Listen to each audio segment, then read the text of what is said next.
आकाशवाणी लखनऊ से प्रस्तुत हैं प्रादेशिक समाचार।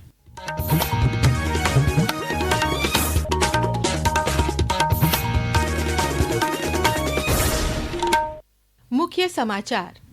प्रदेश भर में धूमधाम से मनाया जा रहा है नव वर्ष 2026। राज्यपाल आनंदीबेन पटेल और मुख्यमंत्री योगी आदित्यनाथ ने प्रदेशवासियों को दी शुभकामनाएं। मुख्यमंत्री ने कहा, डबल इंजन सरकार की विकासपरक नीतियों से नए कीर्तिमान स्थापित करेगा उत्तर प्रदेश। नए साल के पहले दिन वाराणसी, प्रयागराज, मथुरा, अयोध्या समेत राज्य के प्रमुख धार्मिक स्थलों पर उमड़े श्रद्धालु। प्रशासन ने किए सुरक्षा के खास इंतजाम। प्रदेश भर में जीरो फैटेलिटी लक्ष्य हासिल करने के लिए राष्ट्रीय सड़क सुरक्षा माह का आज से शुभारंभ। बदायूं में केंद्रीय राज्य मंत्री BL वर्मा ने सड़क सुरक्षा की दिलाई शपथ। कहा, जागरूकता व यातायात नियमों की जानकारी से सड़क दुर्घटनाओं में हो सकती है कमी। और सरकार ने बिजली बिल राहत योजना 2025 के पहले चरण की अवधि को 3 दिन के लिए बढ़ाया। 3 जनवरी तक उपभोक्ताओं को होगा लाभ।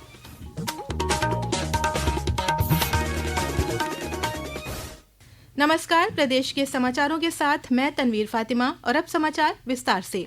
प्रदेश भर में नव वर्ष 2026 धूमधाम से मनाया जा रहा है। लोगों ने उत्साह, प्रार्थनाओं और सार्वजनिक समारोह के साथ नए साल का स्वागत किया। राज्यपाल आनंदीबेन पटेल और मुख्यमंत्री योगी आदित्यनाथ ने प्रदेशवासियों को नव वर्ष की शुभकामनाएं दी हैं। राज्यपाल ने आज लखनऊ में राजभवन में कार्यरत सभी अधिकारियों एवं कर्मचारियों को संबोधित करते हुए कहा कि नव वर्ष आत्म मंथन, सकारात्मक सोच और नए संकल्पों का समय है। मुख्यमंत्री योगी आदित्यनाथ ने एक सोशल मीडिया पोस्ट में कहा कि प्रधानमंत्री नरेंद्र मोदी के मार्गदर्शन में नया उत्तर प्रदेश विकसित भारत की विकास यात्रा में सहभागी बनकर अपनी महत्वपूर्ण भूमिका का निर्वहन कर रहा है। प्रदेश में संचालित विकास एवं जन कल्याणकारी योजनाओं से प्रदेशवासियों के जीवन स्तर में उल्लेखनीय सुधार हुआ है। उन्होंने कहा कि वर्ष 2026 में डबल इंजन सरकार की विकासपरक नीतियों से उत्तर प्रदेश समृद्धि, सुशासन और सर्वांगीण प्रगति के नए कीर्तिमान स्थापित करेगा।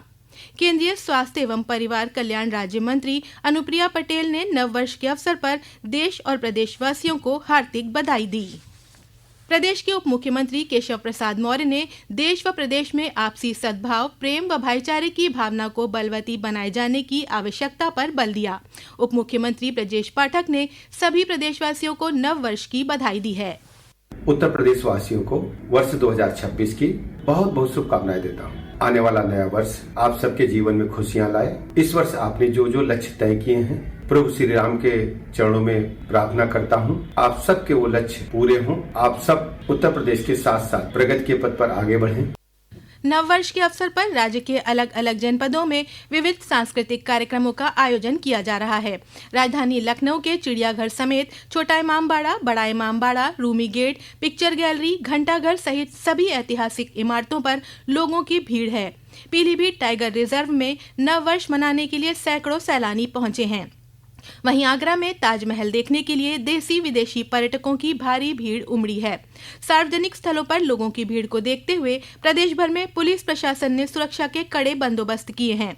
लखनऊ में ट्रैफिक पुलिस ने एहतियात के तौर पर मुख्य सड़कों पर ट्रैफिक डायवर्जन लागू किया है।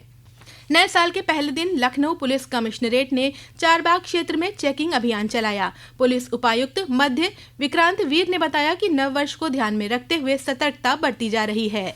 यहाँ पे रेलवे स्टेशन भी नजदीक है, तो काफी भीड़ भाड़ होती है, बाहर से भी काफी लोग आते हैं। इसको देखते हुए हम लोग आज यहाँ बृहद चेकिंग अभियान चला रहे हैं, जो कि लगातार अनवरत जारी भी रहेगा। साथ साथ जो यहाँ पे होटल हैं, उनकी भी चेकिंग की जा रही है, उनके डॉक्यूमेंट्स चेक किए जा रहे हैं। जो उनके मैंडेटरी डॉक्यूमेंट उनको मेंटेन करने होते हैं, डॉक्यूमेंटेशन होता है, वो सब भी चेक किए जा रहे हैं और कहीं भी कोई गड़बड़ी पाई जाएगी तो इसमें कार्रवाई भी की जाएगी। वर्ष 2026 के पहले दिन आज वाराणसी, प्रयागराज, मथुरा, अयोध्या समेत प्रदेश के प्रमुख धार्मिक स्थलों पर श्रद्धालुओं की भारी भीड़ दर्शन पूजन कर रही है। इसको देखते हुए सुरक्षा और यातायात के खास इंतजाम किए गए हैं। अयोध्या में बड़ी संख्या में भक्त श्री राम लला के दर्शन करने के लिए पहुंचे हैं। पेश है एक रिपोर्ट।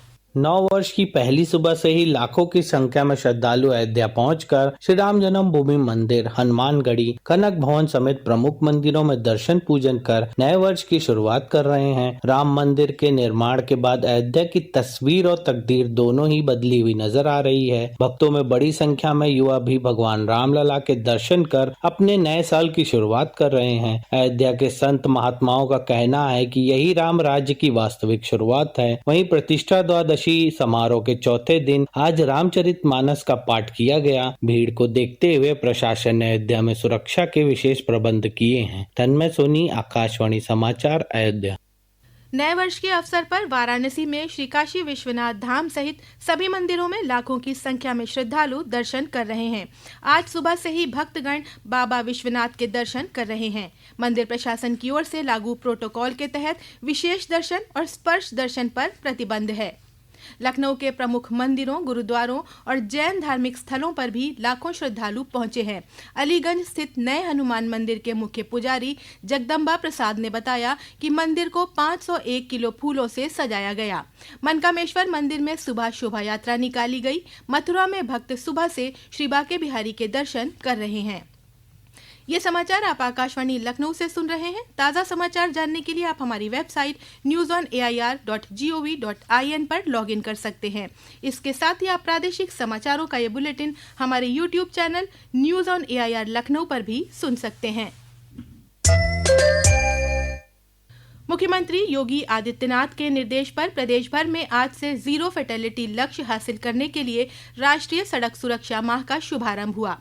31 जनवरी तक चलने वाले इस अभियान के दौरान 4 मॉडल शिक्षा, प्रवर्तन, अभियंत्रण और आपातकालीन देखभाल पर ध्यान दिया जाएगा। इसी क्रम में आज बदायूं में केंद्रीय राज्य मंत्री BL वर्मा ने सड़क सुरक्षा माह का उद्घाटन किया। इस अवसर पर उन्होंने सभी को सड़क सुरक्षा की शपथ दिलाई व जागरूकता प्रचार वाहन को हरी झंडी दिखाकर रवाना किया। केंद्रीय राज्य मंत्री ने कहा कि जन चेतना, जागरूकता, यातायात नियमों की जानकारी और उसके अनुपालन से सड़क दुर्घटनाओं में कमी लाई जा सकती है।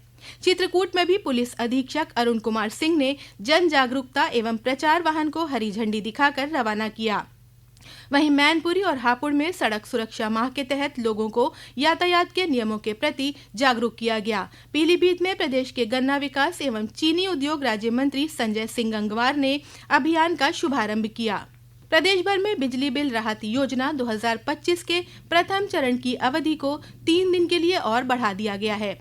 पहले चरण के अंतिम दिन देर रात तक चले राहत शिविरों में उमड़ी भारी भीड़, आमजन की व्यापक भागीदारी और योजना के प्रति गहरी रुचि को देखते हुए ऊर्जा मंत्री AK शर्मा ने ये निर्णय लिया। उपभोक्ता 3 जनवरी तक इसका लाभ उठा सकते हैं। केंद्र सरकार ने 4 नई श्रम संहिताओं के लिए मसौदा नियमों को अधिसूचित कर दिया है। इनमें मजदूरी संहिता 2019, औद्योगिक संबंध संहिता 2020, सामाजिक सुरक्षा संहिता 2020 और व्यावसायिक सुरक्षा, स्वास्थ्य और कार्य परिस्थिति संहिता 2020 शामिल हैं। इन संहिताओं में गिग वर्कर सहित अन्य श्रमिक मजदूरी, रोजगार के प्रकार, ग्रेच्युटी, बोनस और सामाजिक सुरक्षा को परिभाषित किया गया है। हमारी संवाददाता ने बताया है कि इन मसौदा नियमों पर 45 दिन के अंदर सभी हितधारक अपनी आपत्तियां और सुझाव दर्ज कर सकते हैं। श्रम मंत्रालय ने देश में दशकों से चल रहे मौजूदा श्रम कानूनों को सरल और सुव्यवस्थित करने के लिए पिछले वर्ष 21 नवंबर को इन 4 नई श्रम संहिताओं के कार्यान्वयन की घोषणा की थी। मंत्रालय के अनुसार नई श्रम संहिताएं देश के कार्यबल के लिए बेहतर मजदूरी, सुरक्षा, सामाजिक सुरक्षा और कल्याण सुनिश्चित करेंगी। ये सुधार 40 वर्ष से अधिक आयु के श्रमिकों के लिए निःशुल्क वार्षिक स्वास्थ्य जांच, ओवर टाइम के लिए 2 गुना वेतन और अंतर्राष्ट्रीय मानकों के अनुसार श्रमिकों के लिए सामाजिक न्याय की गारंटी भी सुनिश्चित करते हैं। दीपेंद्र की रिपोर्ट के साथ समाचार कक्ष से जागृति शर्मा। प्रदेश के कई जिलों में आज धूप निकलने से लोगों को ठंड से थोड़ी राहत मिली। वहीं कुछ जिलों में घने कोहरे और ठंड का प्रकोप जारी रहा। मौसम विभाग ने अगले 3 दिनों के लिए प्रदेश के अधिकांश जिलों में घने कोहरे का येलो अलर्ट जारी किया है। और अंत में मुख्य समाचार एक बार फिर। प्रदेश भर में धूमधाम से मनाया जा रहा है नव वर्ष 2026। राज्यपाल आनंदीबेन पटेल और मुख्यमंत्री योगी आदित्यनाथ ने प्रदेशवासियों को दी शुभकामनाएं। मुख्यमंत्री ने कहा, डबल इंजन सरकार की विकासपरक नीतियों से नए कीर्तिमान स्थापित करेगा उत्तर प्रदेश। नए साल के पहले दिन वाराणसी, प्रयागराज, मथुरा, अयोध्या समेत राज्य के प्रमुख धार्मिक स्थलों पर उमड़े श्रद्धालु। प्रशासन ने किए सुरक्षा के खास इंतजाम। प्रदेश भर में जीरो फेटेलिटी लक्ष्य हासिल करने के लिए राष्ट्रीय सड़क सुरक्षा माह का आज से शुभारंभ। बदायूं में केंद्रीय राज्य मंत्री BL वर्मा ने सड़क सुरक्षा की दिलाई शपथ। कहा, जागरूकता व यातायात नियमों की जानकारी से सड़क दुर्घटनाओं में हो सकती है कमी। और सरकार ने बिजली बिल राहत योजना 2025 के पहले चरण की अवधि को 3 दिन के लिए बढ़ाया। 3 जनवरी तक उपभोक्ताओं को होगा लाभ। इसी के साथ प्रादेशिक समाचारों का ये बुलेटिन समाप्त हुआ। अगला बुलेटिन रात 8 बजे FM पर प्रसारित किया जाएगा।